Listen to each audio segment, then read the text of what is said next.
In today's video, I'm going to teach you how to enter a vendor credit in QuickBooks. If you've received a refund, returned items, or got an adjustment from a supplier, a vendor credit is how you record that in QuickBooks Online so it properly reduces future bills from that vendor. Start on your QuickBooks dashboard. Move your cursor to the Create menu to open the list of transaction types. From there, choose Vendor Credit. This opens the vendor credit form where you'll enter the details from the credit memo you received. At the top, pick the vendor the credit came from. Make sure it matches the vendor name you use on your bills, so QuickBooks can hold and apply the credit against future bills from the same supplier. Next, set the date of the credit. Use the date shown on the vendor's credit memo. This controls when the credit appears in your reports and your account's payable balance. So choose the correct accounting period and be mindful of any closed periods your accountant has set. Now, choose the category. This is the expense account you originally used when you recorded the purchase or bill. Selecting the same category ensures the credit offsets that expense correctly. If the credit covers more than one type of expense, add multiple lines and allocate the right amounts to each category.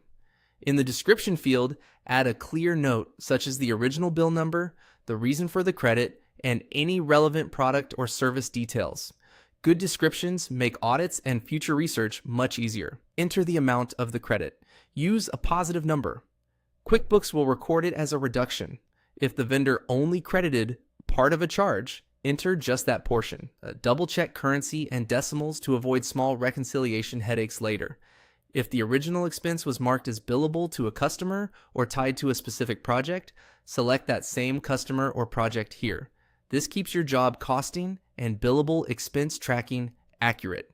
If the expense wasn't billable, simply leave this blank. When everything looks good, click Save. QuickBooks records the vendor credit and holds it for you.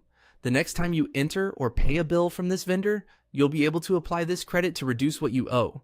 If you don't see it right away, confirm you selected the same vendor and that the credit date falls within your current view. Before you wrap up, take a moment to review the vendor, date, category, description, and amount. A quick double check now helps keep your books clean and your payables accurate. And that's all there is to entering a vendor credit in QuickBooks.